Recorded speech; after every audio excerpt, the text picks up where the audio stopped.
पृष्ठ संख्या 25। अध्याय 2। यूरोप में समाजवाद एवं रूसी क्रांति।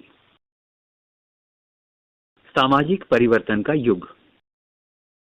पिछले अध्याय में आपने फ्रांसीसी क्रांति के बाद यूरोप में फैलते जा रहे स्वतंत्रता और समानता के शक्तिशाली विचारों के बारे में सुना।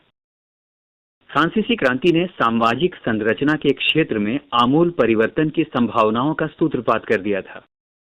जैसा कि आप सुन चुके हैं, 18वीं सदी से पहले फ्रांस का समाज मोटे तौर पर स्टेट्स और श्रेणियों में बटा हुआ था। समाज की आर्थिक और सामाजिक सत्ता पर कुलीन वर्ग और चर्च का नियंत्रण था। लेकिन क्रांति के बाद इस संरचना को बदलना संभव दिखाई देने लगा।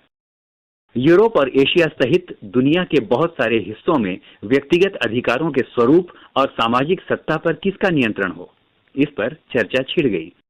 भारत में भी राजा राम मोहन रॉय और डोरोजियो ने फ्रांसीसी क्रांति के महत्व का उल्लेख किया और भी बहुत सारे लोग क्रांति पश्चात यूरोप की स्थितियों के बारे में चल रही बहस में कूद पड़े। आगे चलकर उपनिवेशों में घटी घटनाओं ने भी इन विचारों को एक नया रूप प्रदान करने में योगदान दिया। मगर यूरोप में भी सभी लोग आमूल समाज परिवर्तन के पक्ष में नहीं थे। इस सवाल पर सबकी अलग अलग राय थी। बहुत सारे लोग बदलाव के लिए तो तैयार थे, लेकिन वो चाहते थे कि यह बदलाव धीरे धीरे हो। एक खेमा मानता था कि समाज का आमूल पुनर्गठन जरूरी है। कुछ रूढ़िवादी थे तो कुछ उदारवादी या आमूल परिवर्तनवादी समाधानों के पक्ष में थे। उस समय के संदर्भ में इन शब्दों का क्या मतलब था? राजनीति की इन धाराओं में क्या फर्क थे और कौन कौन सी बातें थीं जो समान थीं? यहाँ हमें ध्यान रखना चाहिए कि इन शब्दों का अर्थ हर काल और परिवेश में एक ही नहीं होता। इस अध्याय में हम 19वीं शताब्दी की कुछ महत्वपूर्ण राजनीतिक परंपराओं का अध्ययन करेंगे और देखेंगे कि उन्होंने परिवर्तन के संदर्भ में क्या असर डाला। इसके बाद हम एक ऐसी ऐतिहासिक घटना पर अपना ध्यान केंद्रित करेंगे जिसमें समाज के रेडिकल पुनर्गठन का एक गंभीर प्रयास किया गया। रूस में हुई क्रांति के फलस्वरूप समाजवाद 20वीं सदी का स्वरूप तय करने वाले सबसे महत्वपूर्ण और शक्तिशाली विचारों की श्रृंखला का हिस्सा बन गया। उदारवादी, रेडिकल और रूढ़िवादी। समाज परिवर्तन के समर्थकों में एक समूह उदारवादियों का था। उदारवादी ऐसा राष्ट्र चाहते थे जिसमें सभी धर्मों को बराबर का सम्मान और जगह मिले। पृष्ठ संख्या 26। शायद आप जानते होंगे कि उस समय यूरोप के देशों में प्रायः किसी एक धर्म को ही ज्यादा महत्व दिया जाता था। ब्रिटेन की सरकार चर्च ऑफ इंग्लैंड का समर्थन करती थी। ऑस्ट्रिया और स्पेन कैथोलिक चर्च के समर्थक थे। उदारवादी समूह वंश आधारित शासकों की अनियंत्रित सत्ता के भी विरोधी थे। वे सरकार के समक्ष व्यक्ति मात्र के अधिकारों की रक्षा के पक्षधर थे। उनका कहना था कि सरकार को किसी के अधिकारों का हनन करने या उन्हें छीनने का अधिकार नहीं दिया जाना चाहिए। यह समूह प्रतिनिधित्व पर आधारित एक ऐसी निर्वाचित सरकार के पक्ष में था जो शासकों और अफसरों के प्रभाव से मुक्त और सुप्रशिक्षित न्यायपालिका द्वारा स्थापित किए गए कानूनों के अनुसार शासन कार्य चलाए। पर यह समूह लोकतंत्रवादी डेमोक्रेट नहीं था। ये लोग सार्वभौमिक वयस्क मताधिकार यानी सभी नागरिकों को वोट का अधिकार देने के पक्ष में नहीं थे। उनका मानना था कि वोट का अधिकार केवल संपत्तिधारियों को ही मिलना चाहिए। इसके विपरीत रेडिकल समूह के लोग ऐसी सरकार के पक्ष में थे जो देश की आबादी के बहुमत के समर्थन पर आधारित हो। इनमें से बहुत सारे लोग महिला मताधिकार आंदोलन के भी समर्थक थे। उदारवादियों के विपरीत ये लोग बड़े जमींदारों और संपन्न उद्योगपतियों को प्राप्त किसी भी तरह के विशेषाधिकारों के खिलाफ थे। वे निजी संपत्ति के विरोधी नहीं थे, लेकिन केवल कुछ लोगों के पास संपत्ति के संकेंद्रण का विरोध जरूर करते थे। रूढ़िवादी तबका रेडिकल और उदारवादी दोनों के खिलाफ था। मगर फ्रांसीसी क्रांति के बाद तो रूढ़िवादी भी बदलाव की जरूरत को स्वीकार करने लगे थे। पुराने समय में यानी 18वीं शताब्दी में रूढ़िवादी आमतौर पर परिवर्तन के विचारों का विरोध करते थे, लेकिन 19वीं सदी तक आते आते वे भी मानने लगे थे कि कुछ परिवर्तन आवश्यक हो गया है, परंतु वह चाहते थे कि अतीत का सम्मान किया जाए, अर्थात अतीत को पूरी तरह ठुकराया न जाए और बदलाव की प्रक्रिया धीमी हो। फ्रांसीसी क्रांति के बाद पैदा हुई राजनीतिक उथल-पुथल के दौरान सामाजिक परिवर्तन पर केंद्रित इन विविध विचारों के बीच काफी टकराव हुए। 19वीं सदी में क्रांति और राष्ट्रीय कायांतरण की विभिन्न कोशिशों ने इन सभी राजनीतिक धाराओं की सीमाओं और संभावनाओं को स्पष्ट कर दिया। नए शब्द। मताधिकार आंदोलन यानी वोट डालने का अधिकार पाने के लिए चलाया गया आंदोलन। ये राजनीतिक रुझान एक नए युग का द्योतक थे। यह दौर गहन सामाजिक एवं आर्थिक बदलावों का था। यह ऐसा समय था जब नए शहर बस रहे थे, नए नए औद्योगिक क्षेत्र विकसित हो रहे थे, रेलवे का काफी विस्तार हो चुका था और औद्योगिक क्रांति संपन्न हो चुकी थी। औद्योगिकरण ने औरतों, आदमियों और बच्चों सबको कारखानों में ला दिया। काम के घंटे यानी पाली बहुत लंबी होती थी और मजदूरी बहुत कम होती थी। बेरोजगारी आम समस्या थी। औद्योगिक वस्तुओं की मांग में गिरावट आ जाने पर तो बेरोजगारी और बढ़ जाती थी। पृष्ठ संख्या 27। शहर तेजी से बसते और फैलते जा रहे थे, इससे आवास और साफ सफाई का काम भी मुश्किल होता जा रहा था। उदारवादी और रेडिकल दोनों ही इन समस्याओं का हल खोजने की कोशिश कर रहे थे। लगभग सभी उद्योग व्यक्तिगत स्वामित्व में थे। बहुत सारे रेडिकल और उदारवादियों के पास भी काफी संपत्ति थी और उनके यहाँ बहुत सारे लोग नौकरी करते थे। उन्होंने व्यापार या औद्योगिक व्यवसायों के जरिए धन दौलत इकट्ठा की थी, इसलिए वह चाहते थे कि इस तरह के प्रयासों को ज्यादा से ज्यादा बढ़ावा दिया जाए। उन्हें लगता था कि अगर मजदूर स्वस्थ हों और नागरिक पढ़े लिखे हों तो इस व्यवस्था का भरपूर लाभ लिया जा सकता है। ये लोग जन्मजात मिलने वाले विशेषाधिकारों के विरुद्ध थे। व्यक्तिगत प्रयास, श्रम और उद्यमशीलता में उनका गहरा विश्वास था। उनकी मान्यता थी कि यदि हरेक को व्यक्तिगत स्वतंत्रता दी जाए, गरीबों को रोजगार मिले और जिनके पास पूंजी है उन्हें बिना रोक टोक काम करने का मौका दिया जाए तो समाज तरक्की कर सकता है। इसी कारण 19वीं सदी के शुरुआती दशकों में समाज परिवर्तन के इच्छुक बहुत सारे कामकाजी स्त्री पुरुष उदारवादी और रेडिकल समूहों व पार्टियों के इर्द गिर्द गोल बंद हो गए थे। पृष्ठ संख्या 28। यूरोप में 1815 में जिस तरह की सरकारें बनी, उनसे छुटकारा पाने के लिए कुछ राष्ट्रवादी, उदारवादी और रेडिकल आंदोलन क्रांति के पक्ष में थे। फ्रांस, इटली, जर्मनी और रूस में ऐसे लोग क्रांतिकारी हो गए और राजाओं के तख्ता पलट का प्रयास करने लगे। राष्ट्रवादी कार्यकर्ता क्रांति के जरिए ऐसे राष्ट्रों की स्थापना करना चाहते थे जिनमें सभी नागरिकों को समान अधिकार प्राप्त हों। 1815 के बाद इटली के राष्ट्रवादी गेसिप्पे मेज़िनी ने यही लक्ष्य प्राप्त करने के लिए अपने समर्थकों के साथ मिलकर राजा के खिलाफ साजिश रची थी।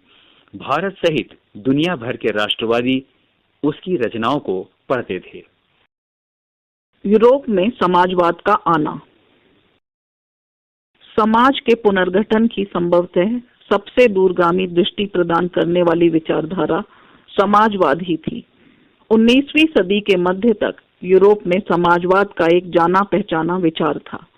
उसकी तरफ बहुत सारे लोगों का ध्यान आकर्षित हो रहा था। समाजवादी निजी संपत्ति के विरोधी थे, यानी वे संपत्ति पर निजी स्वामित्व को नहीं मानते थे। उनका कहना था कि संपत्ति के निजी स्वामित्व की व्यवस्था ही सारी समस्याओं की जड़ है। वे ऐसा क्यों मानते थे? उनका तर्क था कि बहुत सारे लोगों के पास संपत्ति तो है जिससे दूसरों को रोजगार भी मिलता है, लेकिन समस्या यह है कि संपत्तिधारी व्यक्ति को सिर्फ अपने फायदे से ही मतलब रहता है। वह उनके बारे में नहीं सोचता जो उसकी संपत्ति को उत्पादनशील बनाते हैं।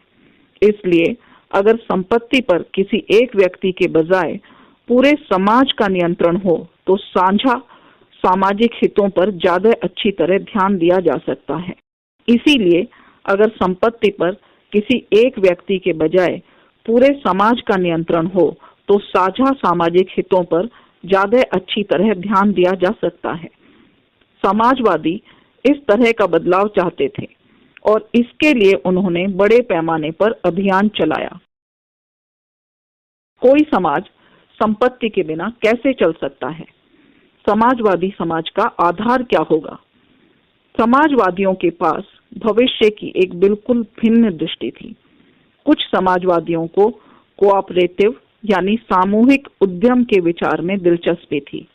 इंग्लैंड के जाने माने उद्योगपति रॉबर्ट ओवेन 1771 से 1858 ने इंडियाना यानी अमेरिका में नया समन्वय यानी न्यू हार्मनी के नाम से एक नए तरह के समुदाय की रचना का प्रयास किया।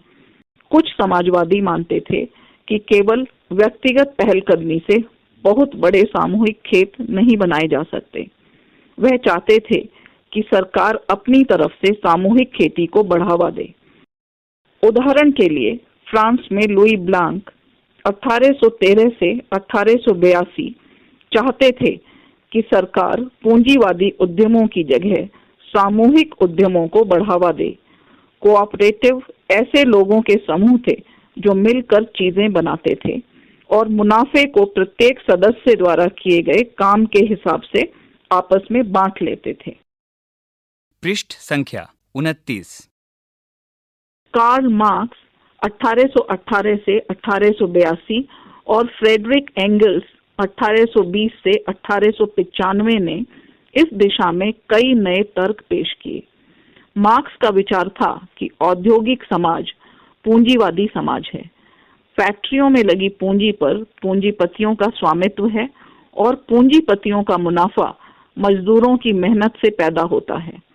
मार्क्स का निष्कर्ष था कि जब तक निजी पूंजीपति इस तरह मुनाफे का संचय करते जाएंगे तब तक मजदूरों की स्थिति में सुधार नहीं हो सकता। अपनी स्थिति में सुधार लाने के लिए मजदूरों को पूंजीवाद व निजी संपत्ति पर आधारित शासन को उखाड़ फेंकना होगा। मार्क्स का विश्वास था कि खुद को पूंजीवादी शोषण से मुक्त कराने के लिए मजदूरों को एक अत्यंत भिन्न किस्म का समाज बनाना होगा जिसमें सारी संपत्ति पर पूरे समाज का यानी सामाजिक नियंत्रण और स्वामित्व रहेगा। उन्होंने भविष्य के इस समाज को साम्यवादी यानी कम्युनिस्ट समाज का नाम दिया। मार्क्स को विश्वास था कि पूंजीपतियों के साथ होने वाले संघर्ष में जीत अंततः मजदूरों की ही होगी। उनकी राय में कम्युनिस्ट समाज ही भविष्य का समाज होगा। समाजवाद के लिए समर्थन। 1870 का दशक आते आते समाजवादी विचार पूरे यूरोप में फैल चुके थे। अपने प्रयासों में समन्वय लाने के लिए समाजवादियों ने द्वितीय इंटरनेशनल के नाम से एक अंतर्राष्ट्रीय संस्था भी बना ली थी। इंग्लैंड और जर्मनी के मजदूरों ने अपनी जीवन और कार्य स्थितियों में सुधार लाने के लिए संगठन बनाना शुरू कर दिया था। संकट के समय अपने सदस्यों को मदद पहुंचाने के लिए इन संगठनों ने कोष स्थापित किए और काम के घंटों में कमी तथा मताधिकार के लिए आवाज उठाना शुरू कर दिया। जर्मनी में सोशल डेमोक्रेटिक पार्टी SPD के साथ इन संगठनों के काफी गहरे रिश्ते थे और संसदीय चुनावों में वे पार्टी की मदद भी करते थे। 1905 तक ब्रिटेन के समाजवादियों और ट्रेड यूनियन आंदोलनकारियों ने लेबर पार्टी के नाम से अपनी एक अलग पार्टी बना ली थी। फ्रांस में भी सोशलिस्ट पार्टी के नाम से ऐसी ही एक पार्टी का गठन किया गया, लेकिन 1914 तक यूरोप में समाजवादी कहीं भी सरकार बनाने में कामयाब नहीं हो पाए। संसदीय राजनीति में उनके प्रतिनिधि बड़ी संख्या में जीतते रहे। उन्होंने कानून बनवाने में भी अहम भूमिका निभाई, मगर सरकारों में रूढ़िवादियों, उदारवादियों और रेडिकलों का ही दबदबा। पृष्ठ संख्या 30। रूसी क्रांति। यूरोप के सबसे पिछड़े औद्योगिक देशों में से एक रूस में यह समीकरण उलट गया। 1917 की अक्टूबर क्रांति के जरिए रूस की सत्ता पर समाजवादियों ने कब्जा कर लिया। फरवरी 1917 में राजशाही के पतन और अक्टूबर की घटनाओं को ही रूसी क्रांति कहा जाता है। ऐसा कैसे हुआ? क्रांति के समय रूस के सामाजिक और राजनीतिक हालात कैसे थे? इन सवालों का जवाब ढूंढने के लिए आइए क्रांति से कुछ साल पहले की स्थितियों पर नजर डालें। रूसी साम्राज्य 1914 में रूस और उसके पूरे साम्राज्य पर जार निकोलस II का शासन था। मास्को के आसपास पड़ने वाले भूक्षेत्र के अलावा आज का फिनलैंड, लातविया, लिथुआनिया, एस्टोनिया तथा पोलैंड, यूक्रेन व बेलारूस के कुछ हिस्से रूसी साम्राज्य के अंग थे। यह साम्राज्य प्रशांत महासागर तक फैला हुआ था और आज के मध्य एशियाई राज्यों के साथ साथ जॉर्जिया, अर्मेनिया व अजरबैजान भी इसी साम्राज्य के अंतर्गत आते थे। रूस में ग्रीक ऑर्थोडॉक्स चर्च से उपजी शाखा रूसी ऑर्थोडॉक्स क्रिश्चियनिटी को मानने वाले बहुमत में थे। पृष्ठ संख्या 31। लेकिन इस साम्राज्य के तहत रहने वाले लोगों में कैथोलिक, प्रोटेस्टेंट, मुस्लिम और बौद्ध भी शामिल थे। अर्थव्यवस्था और समाज। 20वीं सदी की शुरुआत में रूस की आबादी का एक बहुत बड़ा हिस्सा खेती-बाड़ी से जुड़ा हुआ था। रूसी साम्राज्य की लगभग 85% जनता आजीविका के लिए खेती पर ही निर्भर थी। यूरोप के किसी भी देश में खेती पर आश्रित जनता का प्रतिशत इतना नहीं था।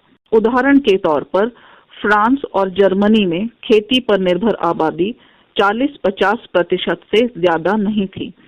रूसी साम्राज्य के किसान अपनी जरूरतों के साथ साथ बाजार के लिए भी पैदावार करते थे। रूस अनाज का एक बड़ा निर्यातक था। सेंट पीटर्सबर्ग और मॉस्को प्रमुख औद्योगिक इलाके थे। हालांकि ज्यादातर उत्पादन कारीगर ही करते थे, लेकिन कारीगरों की वर्कशॉपों के साथ साथ बड़े बड़े कल कारखाने भी मौजूद थे। बहुत सारे कारखाने 1890 के दशक में चालू हुए थे, जब रूस के रेल नेटवर्क को फैलाया जा रहा था। उसी समय रूसी उद्योगों में विदेशी निवेश भी तेजी से बढ़ा था। इन कारणों के चलते कुछ ही सालों में रूस के कोयला उत्पादन में 2 गुना और स्टील उत्पादन में 4 गुना वृद्धि हुई थी। सन 1900 तक कुछ इलाकों में तो कारीगरों और कारखाना मजदूरों की संख्या लगभग बराबर हो चुकी थी।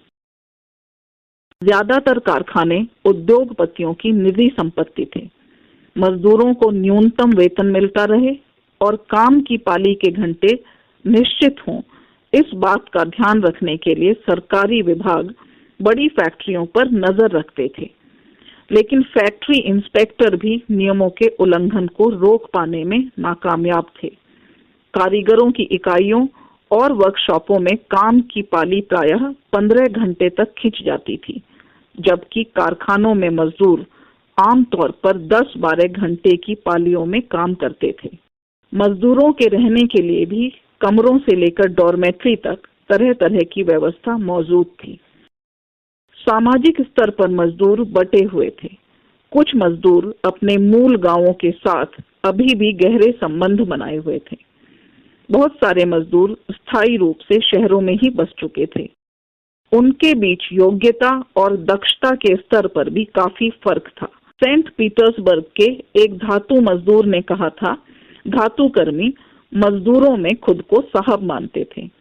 उनके काम में ज्यादा प्रशिक्षण और निपुणता की जरूरत जो रहती थी।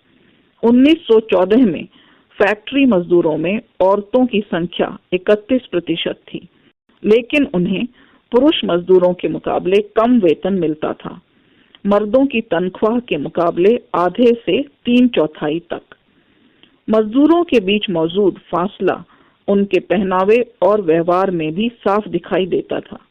यद्यपि कुछ मजदूरों ने बेरोजगारी या आर्थिक संकट के समय एक दूसरे की मदद करने के लिए संगठन बना लिए थे, लेकिन ऐसे संगठन बहुत कम थे। पृष्ठ संख्या 32। इन विभेदों के बावजूद जब किसी को नौकरी से निकाल दिया जाता था या उन्हें मालिकों से कोई शिकायत होती थी तो मजदूर एकजुट होकर हड़ताल भी कर देते थे। 1896 से 1897 के बीच कपड़ा उद्योग में और 1902 में धातु उद्योग में ऐसी हड़तालें काफी बड़ी संख्या में आयोजित की गईं। देहात की ज्यादातर जमीन पर किसान खेती करते थे, लेकिन विशाल संपत्तियों पर सामंतों, राजशाही और ऑर्थोडॉक्स चर्च का कब्जा था। मजदूरों की तरह किसान भी बटे हुए थे। किसान बहुत धार्मिक स्वभाव के थे। इक्का दुक्का अपवादों को छोड़ दिया जाए तो वे सामंतों और नवाबों का बिल्कुल सम्मान नहीं करते थे। नवाबों और सामंतों को जो सत्ता और हैसियत मिली हुई थी वह लोकप्रियता की वजह से नहीं, बल्कि जार के प्रति उनकी निष्ठा और सेवाओं के बदले में मिली थी। यहाँ की स्थिति फ्रांस जैसी नहीं थी। मिसाल के तौर पर फ्रांसीसी क्रांति के दौरान ब्रिटेनी के किसान न केवल नवाबों का सम्मान करते थे, बल्कि उन्होंने नवाबों को बचाने के लिए बाकायदा लड़ाइयां भी लड़ी।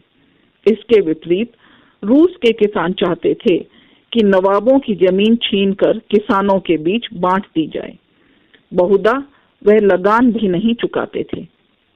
कई जगह तो जमींदारों की हत्या भी की जा चुकी थी। 1902 में दक्षिणी रूस में ऐसी घटनाएं बड़े पैमाने पर घटी। 1905 में तो पूरे रूस में ही ऐसी घटनाएं घटने लगीं। रूसी किसान यूरोप के बाकी किसानों के मुकाबले एक और लिहाज से भी भिन्न थे। यहाँ के किसान समय समय पर सारी जमीन को अपने कम्यून यानी मीर को सौंप देते थे और फिर कम्यून ही प्रत्येक परिवार की जरूरत के हिसाब से किसानों को जमीन बांटता था। रूस में समाजवाद। 1914 से पहले रूस में सभी राजनीतिक पार्टियां गैर कानूनी थीं। मार्क्स के विचारों को मानने वाले समाजवादियों ने 1898 में Russian social democratic workers party यानी रूसी सामाजिक लोकतांत्रिक श्रमिक पार्टी का गठन किया था। सरकारी आतंक के कारण इस पार्टी को गैर कानूनी संगठन के रूप में काम करना पड़ता था। इस पार्टी का एक अखबार निकलता था। उसने मजदूरों को संगठित किया था और हड़ताल आदि के कार्यक्रम आयोजित किए थे। कुछ रूसी समाजवादियों को लगता था कि रूसी किसान जिस तरह समय समय पर जमीन बांटते हैं, उससे पता चलता है कि वह स्वाभाविक रूप से समाजवादी भावना वाले लोग हैं। इसी आधार पर उनका मानना था कि रूस में मजदूर नहीं, बल्कि किसान ही क्रांति के मुख्य शक्ति केंद्र बनेंगे। वे क्रांति का नेतृत्व करेंगे और रूस बाकी देशों के मुकाबले ज्यादा जल्दी समाजवादी देश बन जाएगा। 19वीं सदी के आखिर में रूस के ग्रामीण इलाकों में समाजवादी काफी सक्रिय थे। सन 1900 में उन्होंने सोशलिस्ट रेवोल्यूशनरी पार्टी यानी समाजवादी क्रांतिकारी पार्टी का गठन कर दिया था। इस पार्टी ने किसानों के अधिकारों के लिए संघर्ष किया और मांग की कि सामंतों के कब्जे वाली जमीन फौरन किसानों को सौंपी जाए। किसानों के सवाल पर सामाजिक लोकतंत्रवादी यानी सोशल डेमोक्रेट्स खेमा समाजवादी क्रांतिकारियों से सहमत नहीं था। पृष्ठ संख्या 33। लेनिन का मानना था कि किसानों में एकजुटता नहीं है, वे बटे हुए हैं। कुछ किसान गरीब थे तो कुछ अमीर, कुछ मजदूरी करते थे तो कुछ पूंजीपति थे जो नौकरों से खेती करवाते थे। इन आपसी विभेदों के चलते वे सभी समाजवादी आंदोलन का हिस्सा नहीं हो सकते थे। सांगठनिक रणनीति के सवाल पर पार्टी में गहरे मतभेद थे। व्लादिमीर लेनिन, बोल्शेविक खेमे के मुखिया, सोचते थे कि जार यानी राजा शासित रूस जैसे दमनकारी समाज में पार्टी अत्यंत अनुशासित होनी चाहिए और अपने सदस्यों की संख्या व स्तर पर उसका पूरा नियंत्रण होना चाहिए। दूसरा खेमा मेंशेविक ये मानता था कि पार्टी में सभी को सदस्यता दी जानी चाहिए। उथल पुथल का समय। 1905 की क्रांति। नए शब्द। निरंकुश राजशाही यानी राजा का बिना रोक टोक शासन, जदीदी यानी रूसी साम्राज्य में सक्रिय मुस्लिम सुधारवादी, वास्तविक वेतन यानी यह इस बात का पैमाना है कि किसी व्यक्ति के वेतन से वास्तव में कितनी चीजें खरीदी जा सकती हैं। रूस एक निरंकुश राजशाही था। अन्य यूरोपीय शासकों के विपरीत 20वीं सदी की शुरुआत में भी जार राष्ट्रीय संसद के अधीन नहीं था। उदारवादियों ने इस स्थिति को खत्म करने के लिए बड़े पैमाने पर मुहिम चलाई। 1905 की क्रांति के दौरान उन्होंने संविधान की रचना के लिए सोशल डेमोक्रेट और समाजवादी क्रांतिकारियों को साथ लेकर किसानों और मजदूरों के बीच काफी काम किया। रूसी साम्राज्य के तहत उन्हें राष्ट्रवादियों जैसे पोलैंड में और इस्लाम के आधुनिकीकरण के समर्थक जदीदियों यानी मुस्लिम बहुल इलाकों में भी समर्थन मिला। रूसी मजदूरों के लिए 1904 का साल बहुत बुरा रहा। जरूरी चीजों की कीमतें इतनी तेजी से बढ़ी कि वास्तविक वेतन में 20% तक की गिरावट आ गई। उसी समय मजदूर संगठनों की सदस्यता में भी तेजी से वृद्धि हुई।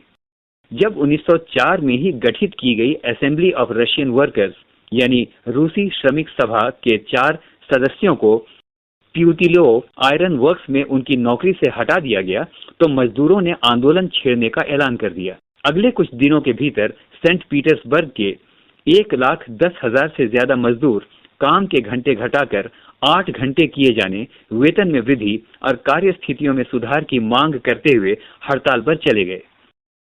इसी दौरान जब पादरी गैपॉन के नेतृत्व में मजदूरों का एक जुलूस विंटर पैलेस यानी जार के महल के सामने पहुंचा, तो पुलिस और कोसैक्स ने मजदूरों पर हमला बोल दिया। इस घटना में 100 से ज्यादा मजदूर मारे गए और लगभग 300 घायल हुए। इतिहास में इस घटना को खूनी रविवार के नाम से याद किया जाता है। 1905 की क्रांति की शुरुआत इसी घटना से हुई थी। सारे देश में हड़तालें होने लगी। जब नागरिक स्वतंत्रता के अभाव का विरोध करते हुए विद्यार्थी अपनी कक्षाओं का बहिष्कार करने लगे, तो विश्वविद्यालय भी बंद कर दिए गए। वकीलों, डॉक्टरों, इंजीनियरों और अन्य मध्य वर्गीय कामगारों ने संविधान सभा के गठन की मांग करते हुए यूनियंस ऑफ यूनियंस की स्थापना कर दी।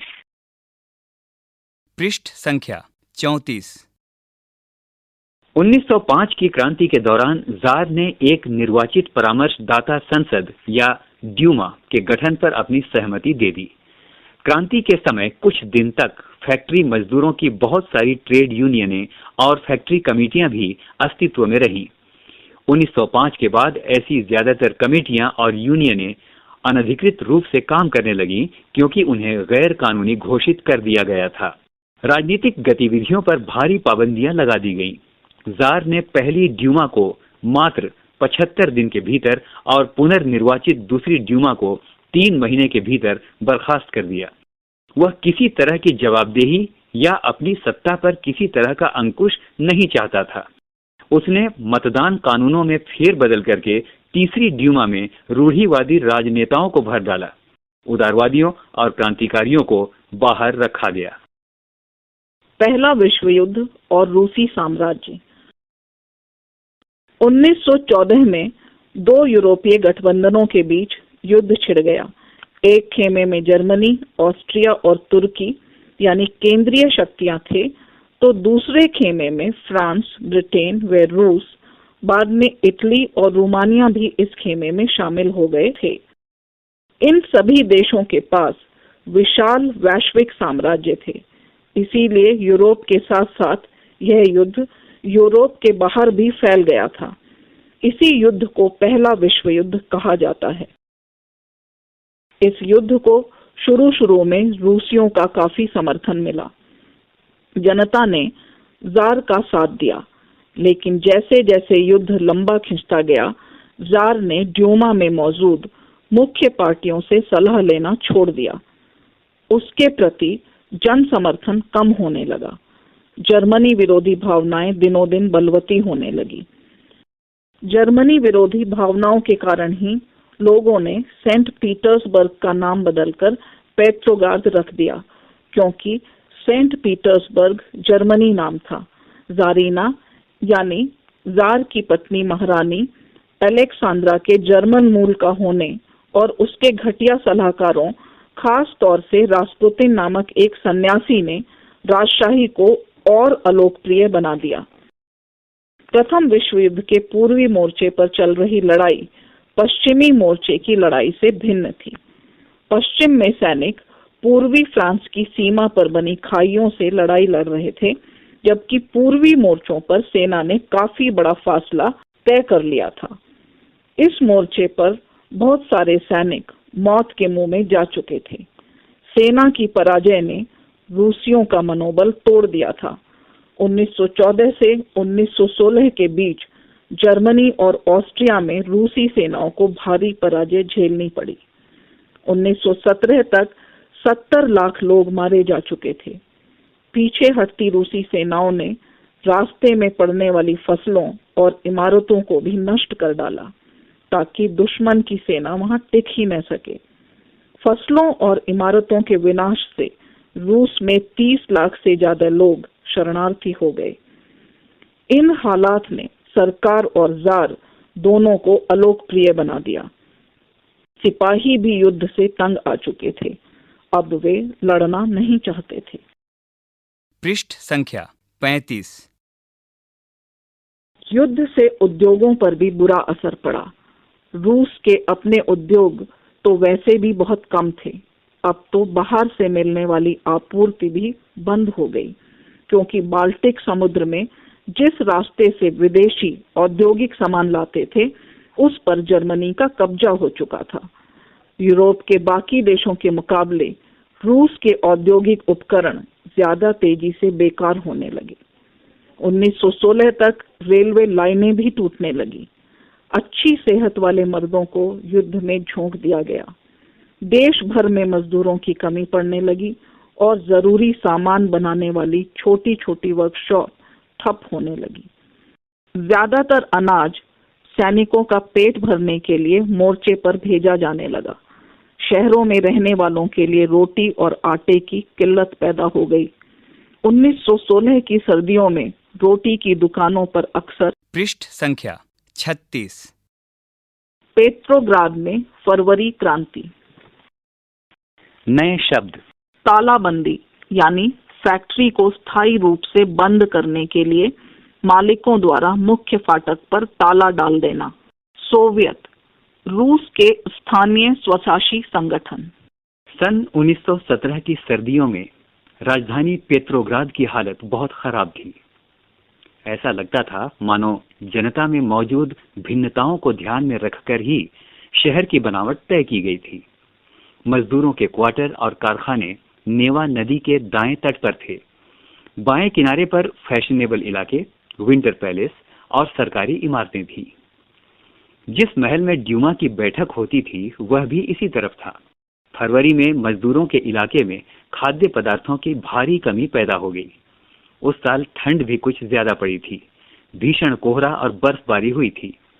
संसदीय प्रतिनिधि चाहते थे कि निर्वाचित सरकार बची रहे, इसलिए वह जार द्वारा ड्यूमा को भंग करने के लिए की जा रही कोशिशों का विरोध कर रहे थे। 22 फरवरी को दाएं तट पर स्थित एक फैक्ट्री में तालाबंदी घोषित कर दी गई। अगले दिन इस फैक्ट्री में मजदूरों के समर्थन में 50 फैक्ट्रियों के मजदूरों ने भी हड़ताल का ऐलान कर दिया।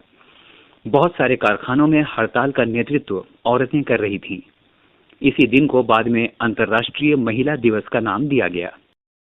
आंदोलनकारी जनता बस्ती पार करके राजधानी के बीचों बीच नेव्स्की प्रोस्पेक्ट तक आ गई। इस समय तक कोई राजनीतिक पार्टी आंदोलन को सक्रिय रूप से संगठित और संचालित नहीं कर रही थी।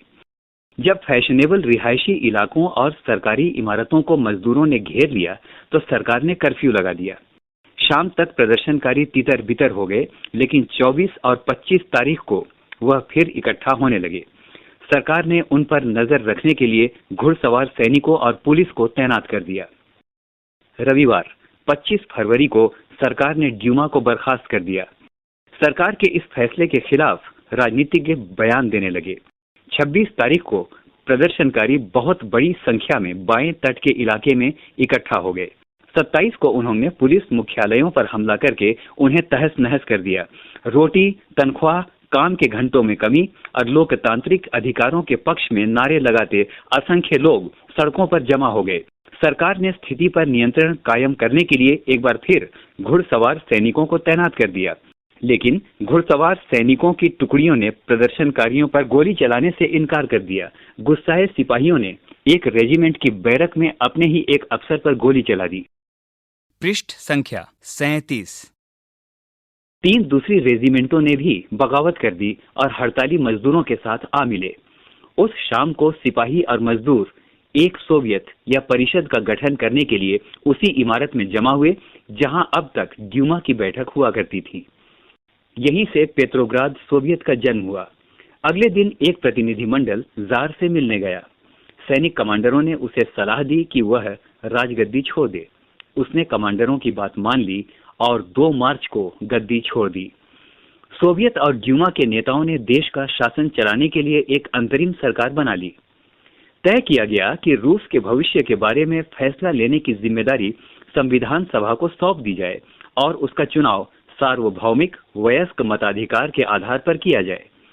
फरवरी 1917 में राजशाही को गद्दी से हटाने वाली क्रांति का झंडा पेट्रोग्राद की जनता के हाथों में था।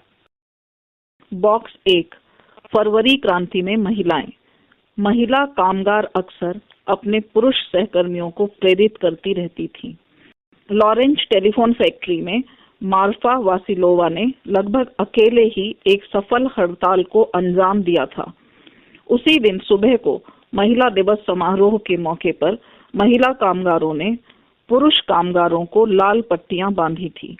इसके बाद मिलिंग मशीन ऑपरेटर का काम करने वाली मार्फा वासिलोवा ने काम रोक दिया और आनन फानन हड़ताल का आह्वान कर डाला। काम पर मौजूद मजदूर उसके समर्थन को पहले ही तैयार थे। फॉरमैन ने इस बारे में प्रबंधकों को सूचित कर दिया और उसके लिए पाव रोटी भिजवाई। उसने पाव रोटी तो ले ली, लेकिन काम पर लौटने से इनकार कर दिया।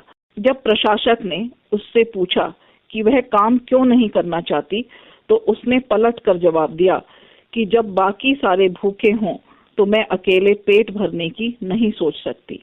मार्फा के समर्थन में फैक्ट्री के दूसरे विभाग में काम करने वाली महिलाएं भी इकट्ठी हो गईं और धीरे धीरे बाकी सारी औरतों ने भी काम रोक दिया। जल्दी ही पुरुषों ने भी औजार जमीन पर डाल दिए और पूरा हुजूम सड़क पर निकल आया। स्रोत चाई चैटर्जी, सेलिब्रेटिंग विमेन, 2002। फरवरी के बाद अंतरिम सरकार में सैनिक अधिकारी, भूस्वामी और उद्योगपति प्रभावशाली थे। उनमें उदारवादी और समाजवादी जल्दी से जल्दी निर्वाचित सरकार का गठन चाहते थे। जनसभा करने और संगठन बनाने पर लगी पाबंदी हटा ली गई। हालांकि निर्वाचन का तरीका सब जगह एक जैसा नहीं था, लेकिन पेट्रोग्राद सोवियत की तर्ज पर सब जगह सोवियतें बना ली गईं। अप्रैल 1917 में बोल्शेविकों के निर्वासित नेता व्लादिमीर लेनिन रूस लौट आए। लेनिन के नेतृत्व में बोल्शेविक 1914 से ही युद्ध का विरोध कर रहे थे।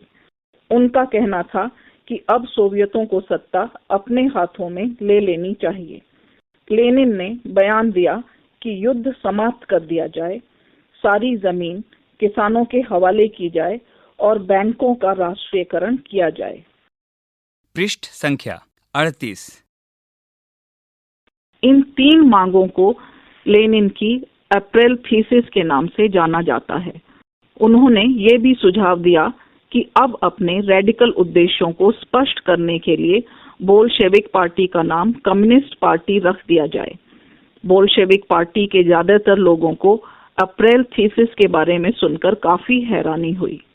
उन्हें लगता था कि अभी समाजवादी क्रांति के लिए सही वक्त नहीं आया है, इसलिए फिलहाल अंतरिम सरकार को ही समर्थन दिया जाना चाहिए। लेकिन अगले कुछ महीनों की घटनाओं ने उनकी सोच बदल दी। गर्मियों में मजदूर आंदोलन और फैल गया। औद्योगिक इलाकों में फैक्ट्री कमेटियां बनाई गईं। इन कमेटियों के माध्यम से मजदूर फैक्ट्री चलाने के मालिकों के तौर तरीकों पर सवाल खड़ा करने लगे। ट्रेड यूनियनों की तादाद बढ़ने लगी। सेना में सिपाहियों की समितियां बनने लगी। जून में लगभग 500 सोवियतों ने अखिल रूसी सोवियत कांग्रेस में अपने प्रतिनिधि भेजे। जैसे जैसे अंतरिम सरकार की ताकत कमजोर होने लगी और बोल्शेविकों का प्रभाव बढ़ने लगा, सरकार असंतोष को दबाने के लिए सख्त कदम उठाने लगी। सरकार ने फैक्ट्रियां चलाने की मजदूरों द्वारा की जा रही कोशिशों को रोकना और मजदूरों के नेताओं को गिरफ्तार करना शुरू कर दिया। जुलाई 1917 में बोल्शेविकों द्वारा आयोजित किए गए विशाल प्रदर्शनों का भारी दमन किया गया। बहुत सारे बोल्शेविक नेताओं को छिपना या भागना पड़ा। गांवों में किसान और उनके समाजवादी क्रांतिकारी नेता भूमि पुनर्वितरण के लिए दबाव डालने लगे। इस काम के लिए भूमि समितियां बना दी गई थी। सामाजिक क्रांतिकारियों से प्रेरणा और प्रोत्साहन लेते हुए जुलाई से सितंबर के बीच किसानों ने बहुत सारी जमीन पर कब्जा कर लिया। पृष्ठ संख्या 39। अक्टूबर 1917 की क्रांति। जैसे जैसे अंतरिम सरकार और बोल्शेविकों के बीच टकराव बढ़ता गया, लेनिन को अंतरिम सरकार द्वारा तानाशाही थोप देने की आशंका दिखाई देने लगी। सितंबर में उन्होंने सरकार के खिलाफ विद्रोह के बारे में चर्चा शुरू कर दी। सेना और फैक्ट्री सोवियतों में मौजूद बोल्शेविकों को इकट्ठा किया गया।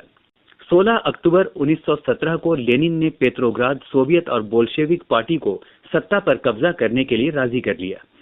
सत्ता पर कब्जे के लिए लियान ट्राटस्की के नेतृत्व में सोवियत की ओर से एक सैनिक क्रांतिकारी समिति का गठन किया गया।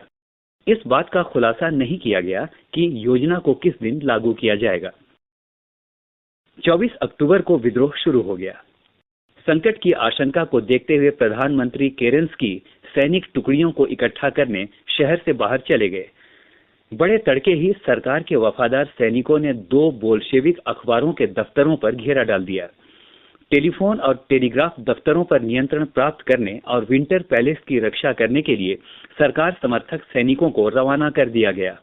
पलक झपकते क्रांतिकारी समिति ने भी अपने समर्थकों को आदेश दे दिया कि सरकारी कार्यालयों पर कब्जा कर लें और मंत्रियों को गिरफ्तार कर लें।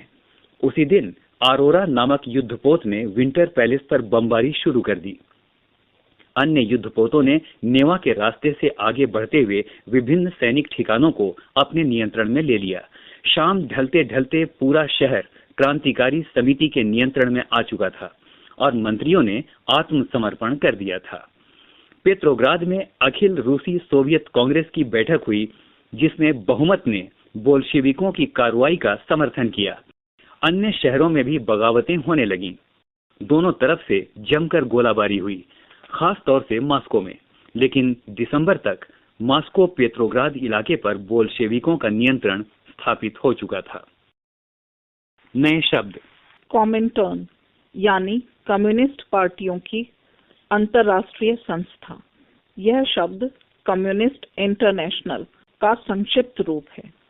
बॉक्स 2। रूसी क्रांति की तारीख। रूस में 1 फरवरी 1918 तक जूलियन कैलेंडर का अनुसरण किया जाता था।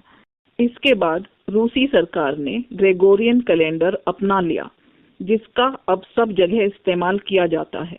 ग्रेगोरियन कैलेंडर जूलियन कैलेंडर से 13 दिन आगे चलता है। इसका मतलब है कि हमारे कैलेंडर के हिसाब से फरवरी क्रांति 12 मार्च को और अक्टूबर क्रांति 7 मार्च को संपन्न हुई थी। कुछ महत्वपूर्ण तिथियां। 1850 से 1880 रूस में समाजवाद पर बहस। 1898 Russian social democratic workers party की स्थापना। 1905 खूनी रविवार और 1905 की क्रांति। 1917 2 मार्च जार द्वारा पद त्याग। 24 अक्टूबर पेट्रोग्राद में बोल्शेविक विद्रोह। 1918 से 1920 गृह युद्ध। 1919 पृष्ठ संख्या 40। अक्टूबर के बाद क्या बदला? बोल्शेविक निजी संपत्ति की व्यवस्था के पूरी तरह खिलाफ थे। ज्यादातर उद्योगों और बैंकों का नवंबर 1917 में ही राष्ट्रीयकरण किया जा चुका था। उनका स्वामित्व और प्रबंधन सरकार के नियंत्रण में आ चुका था। जमीन को सामाजिक संपत्ति घोषित कर दिया गया। किसानों को सामंतों की जमीनों पर कब्जा करने की खुली छूट दे दी गई। शहरों में बोल्शेविकों ने मकान मालिकों के लिए पर्याप्त हिस्सा छोड़कर उनके बड़े मकानों के छोटे छोटे हिस्से कर दिए, ताकि बेघरबार या जरूरतमंद लोगों को भी रहने की जगह दी जा सके। उन्होंने अभिजात्य वर्ग द्वारा पुरानी पदवियों के इस्तेमाल पर रोक लगा दी। परिवर्तन को स्पष्ट रूप से सामने लाने के लिए सेना और सरकारी अफसरों की वर्दियां बदल दी गईं। इसके लिए 1918 में एक परिधान प्रतियोगिता आयोजित की गई, जिसमें सोवियत टोपी बुदियोनोवका का चुनाव किया गया। बोल्शेविक पार्टी का नाम बदलकर रूसी कम्युनिस्ट पार्टी रख दिया गया। नवंबर 1917 में बोल्शेविकों ने संविधान सभा के लिए चुनाव कराए, लेकिन इन चुनावों में उन्हें बहुमत नहीं मिल पाया। जनवरी 1918 में असेंबली ने बोल्शेविकों के प्रस्तावों को खारिज कर दिया और लेनिन ने असेंबली बर्खास्त कर दी। उनका मत था कि अनिश्चित परिस्थितियों में चुनी गई असेंबली के मुकाबले अखिल रूसी सोवियत कांग्रेस कहीं ज्यादा लोकतांत्रिक संस्था है। मार्च 1918 में अन्य राजनीतिक सहयोगियों की असहमति के बावजूद बोल्शेविकों ने ब्रेस्ट-लियोव्स्क में जर्मनी से संधि कर ली। आने वाले सालों में बोल्शेविक पार्टी अखिल रूसी सोवियत कांग्रेस के लिए होने वाले चुनावों में हिस्सा लेने वाली एकमात्र पार्टी रह गई। अखिल रूसी सोवियत कांग्रेस को अब देश की संसद का दर्जा दे दिया गया था। रूस एक दलीय राजनीतिक व्यवस्था वाला देश बन गया। ट्रेड यूनियनों पर पार्टी का नियंत्रण रहता था। गुप्तचर पुलिस, जिसे पहले चेका और बाद में ओजीपीओ तथा एनकेवीड का नाम दिया गया, बोल्शेविकों की आलोचना करने वालों को दंडित करती थी। बहुत सारे युवा लेखक और कलाकार भी पार्टी की तरफ आकर्षित हुए, क्योंकि वह समाजवाद और परिवर्तन के प्रति समर्पित थी। अक्टूबर 1917 के बाद ऐसे कलाकारों और लेखकों ने कला और वास्तुशिल्प के क्षेत्र में नए प्रयोग शुरू किए, लेकिन पार्टी द्वारा थोपी गई सेंसरशिप के कारण बहुत सारे लोगों का पार्टी से मोह भंग भी होने लगा था। पृष्ठ संख्या 41। बॉक्स 3, अक्टूबर क्रांति और रूसी ग्रामीण इलाके, दो दृष्टिकोण। 25 अक्टूबर 1905 को हुई क्रांतिकारी उथल-पुथल की खबर अगले ही दिन गांव में पहुंच गई। लोगों ने खूब खुशियां मनाई। किसानों के लिए इसका मतलब था मुफ्त जमीन और युद्ध का खात्मा। जिस दिन खबर मिली, उसी दिन जमींदार की हवेली लूट ली गई, उसके खेत कब्जे में ले लिए गए और उसके विशालकाय बाग के पेड़ काटकर सारी लकड़ी किसानों के बीच बांट दी गई। उसकी सारी इमारतें तोड़ दी गईं और उसकी जमीन किसानों के बीच बांट दी गई, जो एक नई सोवियत जिंदगी जीने को तैयार थे। Fyodor Belov, the history of a Soviet collective farm. एक जमींदार परिवार के सदस्य ने अपने रिश्तेदार को भेजे खत में लिखा कि उसके परिवार की जागीर के साथ क्या हुआ। तख्ता पलट बिना किसी परेशानी के खामोशी से और शांतिपूर्वक पूरा हो गया। शुरुआती दिन बर्दाश्त के बाहर थे। मिखाइल मिखाइलोविच जागीर का मालिक शांत था, लड़कियां भी। इसमें कोई शक नहीं कि चेयरमैन का व्यवहार सही है, बल्कि वह बड़ी विनम्रता के साथ बात करता है। हमारे पास 2 गाय और 2 घोड़े छोड़ दिए गए। नौकर बार बार उन्हें यही कहते हैं कि हमारी फिक्र न करें, उन्हें जीने दो, उनकी सुरक्षा और संपत्ति का हिस्सा हमारे ऊपर है, हम उनसे मानवता भरा व्यवहार ही करेंगे। अफवाह है कि कई गांवों में लोग कमेटियों को बाहर निकालकर पूरी जागीर दोबारा मिखाइल मिखाइलोविच को सौंपना चाहते हैं। पता नहीं ऐसा होगा या नहीं, या वह हमारे लिए अच्छा भी रहेगा या नहीं, पर हमें इस बात का संतोष है कि हमारे लोगों में चेतना है। Serge Schmemann, Echoes of a Native Land, 2 Centuries of a Russian Village, 1997। गृह युद्ध। जब बोल्शेविकों ने जमीन के पुनर्वितरण का आदेश दिया तो रूसी सेना टूटने लगी। ज्यादातर सिपाही किसान थे। वे भूमि पुनर्वितरण के लिए घर लौटना चाहते थे, इसीलिए सेना छोड़कर जाने लगे। गैर बोल्शेविक समाजवादियों, उदारवादियों और राजशाही के समर्थकों ने बोल्शेविक विद्रोह की निंदा की। उनके नेता दक्षिणी रूस में इकट्ठा होकर बोल्शेविकों से लड़ने के लिए टुकड़ियां संगठित करने लगे। 1918 और 1919 में रूसी साम्राज्य के ज्यादातर हिस्सों पर सामाजिक क्रांतिकारियों यानी ग्रीन्स और जार समर्थकों यानी व्हाइट्स का ही नियंत्रण रहा। उन्हें फ्रांसीसी, अमेरिकी, ब्रिटिश और जापानी टुकड़ियों का भी समर्थन मिल रहा था। वे सभी शक्तियां रूस में समाजवाद को फलते फूलते नहीं देखना चाहती थीं। इन टुकड़ियों और बोल्शेविकों के बीच चले गृह युद्ध के दौरान लूटमार, डकैती और भूखमरी जैसी बड़ी समस्याएं बड़े पैमाने पर फैल गईं। व्हाइट्स में जो निजी संपत्ति के हिमायती थे, उन्होंने जमीन पर कब्जा करने वाले किसानों के खिलाफ काफी सख्त रवैया अपनाया। पृष्ठ संख्या 42। उनकी इन हरकतों के कारण तो गैर बोल्शेविकों के प्रति जन समर्थन और भी तेजी से घटने लगा। जनवरी 1920 तक भूतपूर्व रूसी साम्राज्य के ज्यादातर हिस्सों पर बोल्शेविकों का नियंत्रण कायम हो चुका था। उन्हें गैर रूसी राष्ट्रवादियों और मुस्लिम जदीदियों की मदद से यह कामयाबी मिली थी। जहां रूसी उपनिवेशवादी ही बोल्शेविक विचारधारा के अनुयायी बन गए थे, वहां यह मदद काम नहीं आ सकी। मध्य एशिया स्थित खीवा में बोल्शेविक उपनिवेशकों ने समाजवाद की रक्षा के नाम पर स्थानीय राष्ट्रवादियों का बड़े पैमाने पर कत्लेआम किया। ऐसे हालात में बहुत सारे लोगों को यह समझ में नहीं आ रहा था कि बोल्शेविक सरकार क्या चाहती है। आंशिक रूप से इसी समस्या से निपटने के लिए ज्यादातर गैर रूसी राष्ट्रीयताओं को सोवियत संघ यानी यूएसएसआर दिसंबर 1922 में रूसी साम्राज्य में से बोल्शेविकों द्वारा स्थापित कर दिया गया। रूसी साम्राज्य में से बोल्शेविकों द्वारा स्थापित किया गया राज्य के अंतर्गत राजनीतिक स्वायत्तता दे दी गई। लेकिन क्योंकि बोल्शेविकों ने स्थानीय सरकारों पर कई अलोकप्रिय और सख्त नीतियां जैसे घुमंतुवाद की रोकथाम की कड़ी कोशिशें इत्यादि थोप दी थी, इसीलिए विभिन्न राष्ट्रीयताओं का विश्वास जीतने के प्रयास आंशिक रूप से ही सफल हो पाए। स्रोत ख। अक्टूबर क्रांति के समय मध्य एशिया, 2 दृष्टिकोण।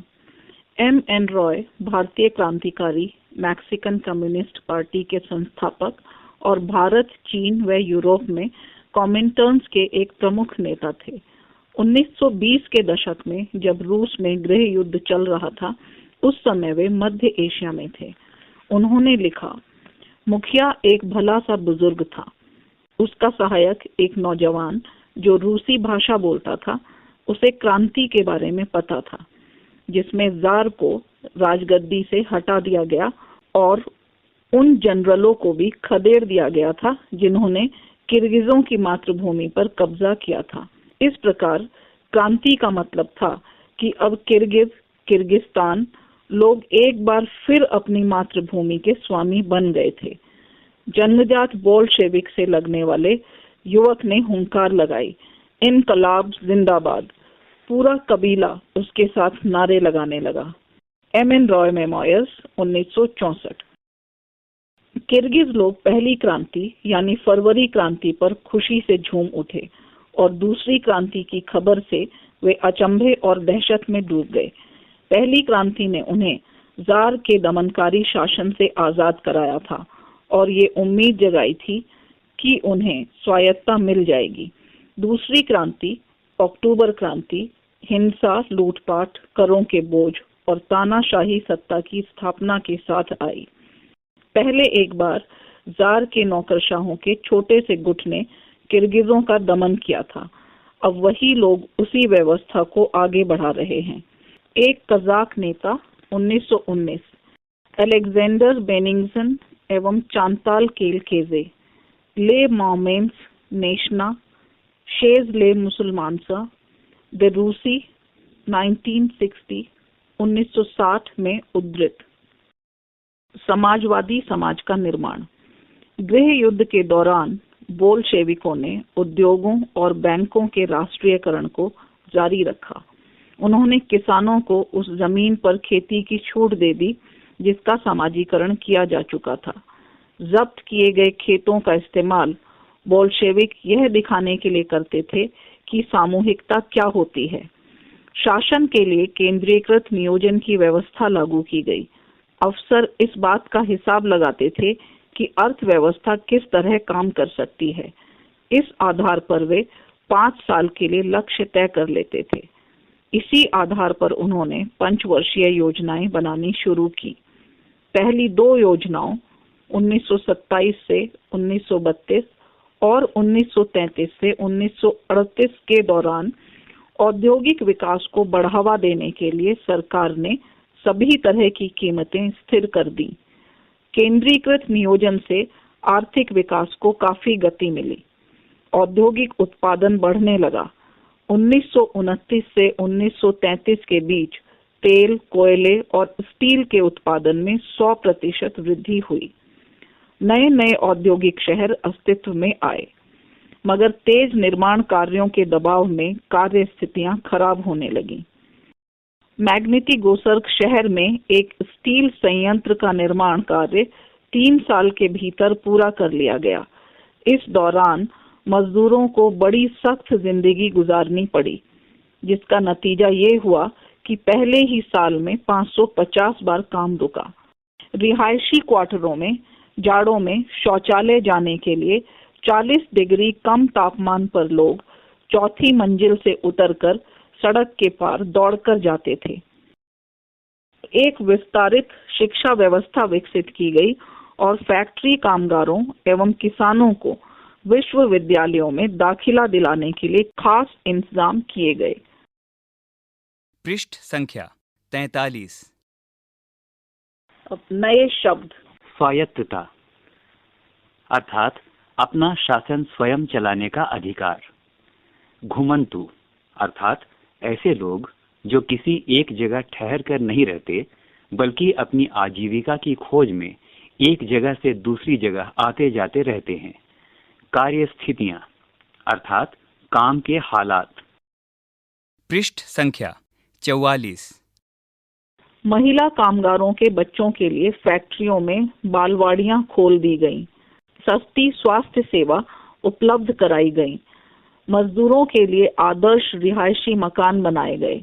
लेकिन इन सारी कोशिशों के नतीजे सभी जगह एक जैसे नहीं रहे, क्योंकि सरकारी संसाधन सीमित थे। स्रोत ग 1933 में सोवियत बचपन के स्वप्न और यथार्थ। प्रिय दादाजी, कालिनिन। मेरा परिवार बड़ा है, 4 बच्चे हैं। हमारे पिता अब नहीं हैं। वे मजदूरों के लिए लड़ते हुए मारे गए थे। मैं और मेरी माँ बीमार हैं। मैं बहुत पढ़ना चाहता हूँ, पर स्कूल नहीं जा सकता। मेरे पास पुराने जूते थे, पर अब वह इतने फट चुके हैं कि कोई उनकी मरम्मत नहीं कर सकता। मेरी माँ बीमार है। हमारे पास न तो पैसा है और न ही रोटी, पर मैं पढ़ना बहुत चाहता हूँ। हमारे सामने पढ़ने और बस पढ़ने की जिम्मेदारी है। व्लादिमीर इलिच लेनिन ने यही कहा है। पर मुझे स्कूल जाना छोड़ना पड़ेगा।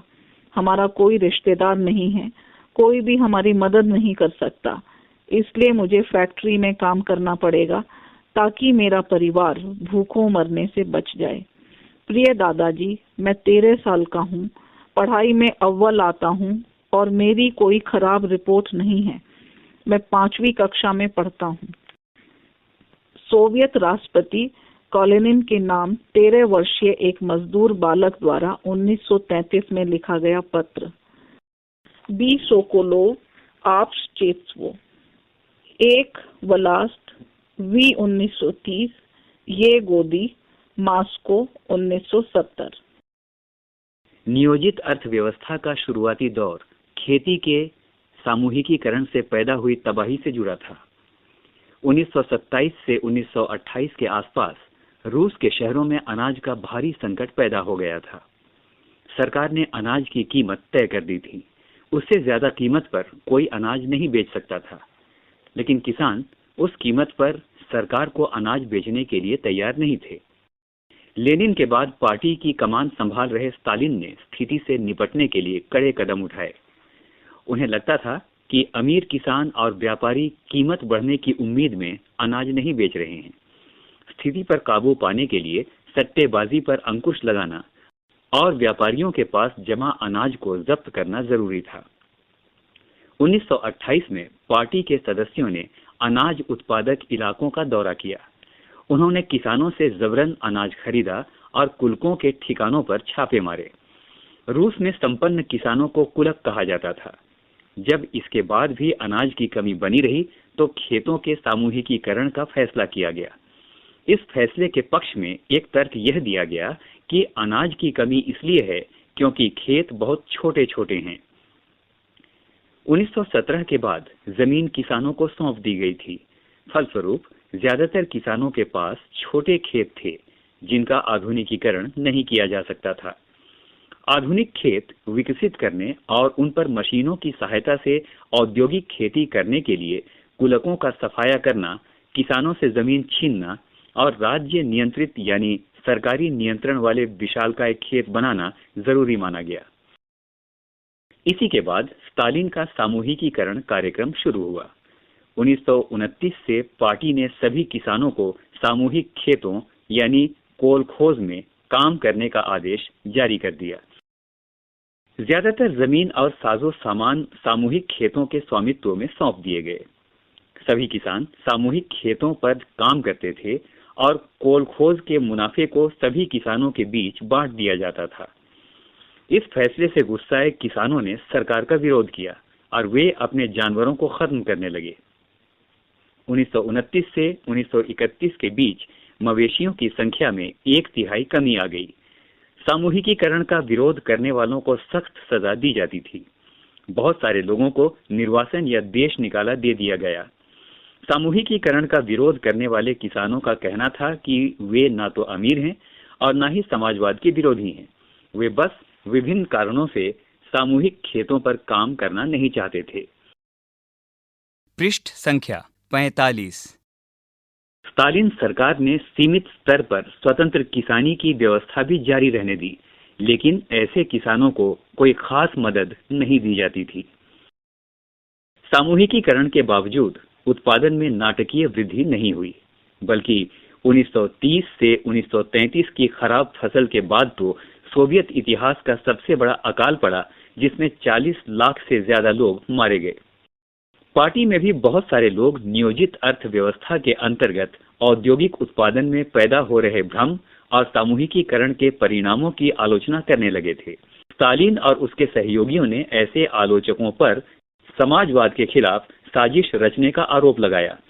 देश भर में बहुत सारे लोगों पर इसी तरह के आरोप लगाए गए और 1939 तक आते आते 20 लाख से ज्यादा लोगों को या तो जेलों में या श्रम शिविरों में भेज दिया गया था। ज्यादातर लोगों ने ऐसा कोई अपराध नहीं किया था, लेकिन उनकी सुनने वाला कोई नहीं था। बहुत सारे लोगों को यातनाएं दे देकर उनसे इस आशय के बयान लिखवा लिए गए कि उन्होंने समाजवाद के विरुद्ध साजिश में हिस्सा लिया है और इसी आधार पर उन्हें मार दिया गया। इसमें कई प्रतिभावान पेशेवर लोग थे। स्रोत घ सामूहिकीकरण के विरोध और सरकार की प्रतिक्रिया का सरकारी विवरण। इस साल फरवरी के दूसरे पखवाड़े से यूक्रेन के विभिन्न क्षेत्रों में किसानों ने बड़े पैमाने पर विद्रोह किए हैं। यह स्थिति सामूहिकीकरण के क्रियान्वयन के दौरान पार्टी के निचले कार्यकर्ताओं द्वारा पार्टी लाइन को ठीक से लागू न किए जाने और गर्मियों में होने वाली कटाई की तैयारियों का परिणाम है। बहुत थोड़े समय में उपरोक्त क्षेत्रों में चल रही गतिविधियां आसपास के इलाकों में भी फैल गई हैं। सबसे आक्रामक विद्रोह सीमावर्ती इलाकों में हुए हैं। विद्रोही किसानों का ज्यादा जोर इस बात पर है कि सामूहिकीकरण के कारण उनसे छीन लिया गया अनाज, मवेशी और औजार उन्हें लौटा दिए जाएं। 1 फरवरी से 15 मार्च के बीच 25,000 गिरफ्तारियां हो चुकी हैं, 656 को मृत्यु दंड दिया गया है, 3,673 को श्रम शिविरों में बंद कर दिया गया है और 5,580 को देश निकाला दे दिया गया है। यूक्रेन राज्य पुलिस प्रशासन के प्रमुख के.एम. कार्लसन द्वारा कम्युनिस्ट पार्टी की केंद्रीय समिति को भेजी गई रिपोर्ट 19 मार्च 1930, बी सोकोलोव, आव्शचेत्स्को, 1 ब्लात्स, बी 1930, ये गोदी। स्रोत च, यह एक ऐसे किसान द्वारा लिखा गया पत्र है जो सामूहिक खेत में काम करना नहीं चाहता। उसने क्रास्तियान्स्का गजेटा यानी कृषक समाचार पत्र को यह खत लिखा था।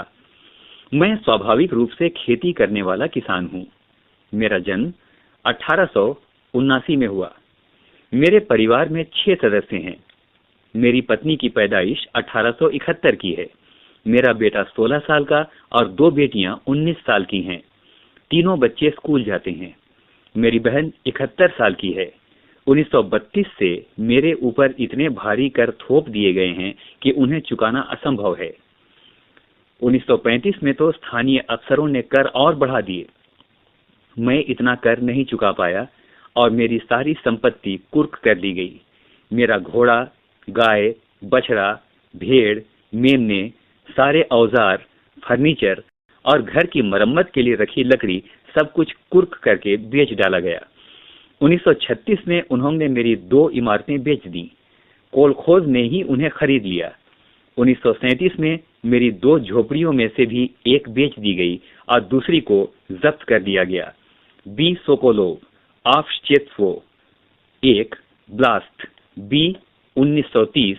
पृष्ठ संख्या 46। रूसी क्रांति और सोवियत संघ का वैश्विक प्रभाव। बोल्शेविकों ने जिस तरह सत्ता पर कब्जा किया था और जिस तरह उन्होंने शासन चलाया, उसके बारे में यूरोप की समाजवादी पार्टियां बहुत सहमत नहीं थी। लेकिन मेहनतकशों के राज्य की स्थापना की संभावना ने दुनिया भर के लोगों में एक नई उम्मीद जगा दी थी। बहुत सारे देशों में कम्युनिस्ट पार्टियों का गठन किया गया। जैसे इंग्लैंड में communist party of the great Britain की स्थापना की गई। बोल्शेविकों ने उपनिवेशों की जनता को भी उनके रास्ते का अनुसरण करने के लिए प्रोत्साहित किया। सोवियत संघ के अलावा भी बहुत सारे देशों के प्रतिनिधियों ने Conference of the Peoples of the East 1920 और बोल्शेविकों द्वारा बनाए गए कॉमिंटर्न यानी बोल्शेविक समर्थक समाजवादी पार्टियों का अंतर्राष्ट्रीय महासंघ में हिस्सा लिया था। कुछ विदेशियों को सोवियत संघ की communist university of the workers of the east में शिक्षा दी गई। जब दूसरा विश्व युद्ध शुरू हुआ, तब तक सोवियत संघ की वजह से समाजवाद को एक वैश्विक पहचान और हैसियत मिल चुकी थी। लेकिन 50 के दशक तक देश के भीतर भी लोग यह समझने लगे थे कि सोवियत संघ की शासन शैली रूसी क्रांति के आदर्शों के अनुरूप नहीं है। विश्व समाजवादी आंदोलन में भी इस बात को मान लिया गया था कि सोवियत संघ में सब कुछ ठीक ठाक नहीं चल रहा है। एक पिछड़ा हुआ देश महाशक्ति बन चुका था। उसके उद्योग और खेती विकसित हो चुके थे और गरीबों को भोजन मिल रहा था। लेकिन वहां के नागरिकों को कई तरह की आवश्यक स्वतंत्रता नहीं दी जा रही थी और विकास परियोजनाओं को दमनकारी नीतियों के बल पर लागू किया गया था। 20वीं सदी के अंत तक एक समाजवादी देश के रूप में अंतर्राष्ट्रीय स्तर पर सोवियत संघ की प्रतिष्ठा काफी कम रह गई थी। हालांकि वहां के लोग अभी भी समाजवाद के आदर्शों का सम्मान करते थे। सभी देशों में समाजवाद के बारे में विविध प्रकार से व्यापक पुनर्विचार किया गया। बॉक्स 5। रूसी क्रांति से प्रेरित होने वालों में बहुत सारे भारतीय भी थे। उनमें से कई ने कम्युनिस्ट विश्वविद्यालय में शिक्षा प्राप्त की। 1920 के दशक में भारत में भी कम्युनिस्ट पार्टी का गठन कर लिया गया। इस पार्टी के सदस्य सोवियत कम्युनिस्ट पार्टी के संपर्क में रहते थे। कई महत्वपूर्ण भारतीय राजनीतिक एवं सांस्कृतिक व्यक्तियों ने सोवियत प्रयोग में दिलचस्पी ली और वहां का दौरा किया। रूस जाने वाले भारतीयों में जवाहरलाल नेहरू और रविंद्रनाथ टैगोर भी थे, जिन्होंने सोवियत समाजवाद के बारे में लिखा भी। भारतीय लेखन में सोवियत रूस की अलग अलग छवियां दिखाई देती थी। R.S. अवस्थी ने 1920-21 में Russian revolution, Lenin, his life and his thoughts और द रेड रेवोल्यूशन नामक किताबें लिखी। इसके अलावा S.D. विद्यालंकार ने द रीबर्थ ऑफ एशिया तथा the Soviet state of Russia नामक पुस्तकें लिखी। इन विषयों पर बंगाली, मराठी, मलयालम, तमिल और तेलुगु में भी बहुत कुछ लिखा गया। पृष्ठ संख्या 47। स्रोत 6। सोवियत रूस में एक भारतीय 1920। अपनी जिंदगी में पहली बार हम लोग यूरोपियों को एशियाइयों के साथ मुक्त भाव से मिलते बतियाते देख रहे थे। जब हमने रूसियों को देश के बाकी लोगों के साथ सहज भाव से घुलते मिलते देखा तो हमें यकीन हो गया कि हम सच्ची समानता की दुनिया में जा पहुंचे हैं। हमें स्वतंत्रता सही मायनों में साकार होती दिखाई दे रही थी। प्रतिक्रांतिकारियों और साम्राज्यवादियों की हरकतों से पैदा हुई गरीबी के बावजूद लोग बाग पहले से ज्यादा खुश और संतुष्ट दिखाई दे रहे थे। क्रांति ने उनमें आत्मविश्वास और निडरता भर दी है। 50 अलग अलग राष्ट्रीयताओं के लोगों के बीच मानवता का असली भाईचारा यहीं साकार होने वाला है। जाति या धर्म की कोई सीमा उन्हें एक दूसरे के साथ घुलने मिलने से नहीं रोक रही थी। हर जीव को एक कुशल वक्ता बना दिया गया है। आप वहां मजदूरों, किसानों और सिपाहियों सभी को पेशेवर वक्ता की तरह बहस करते देख सकते हैं। Shaukat Usmani, historic trips of the revolutionary. स्रोत ज। रूस से रविंद्रनाथ टैगोर 1930। मास्को बाकी यूरोपीय राजधानियों के मुकाबले कम साफ सुथरा दिखाई देता है। सड़क पर भागम भाग में लगा कोई व्यक्ति बहुत स्मार्ट नहीं लगता।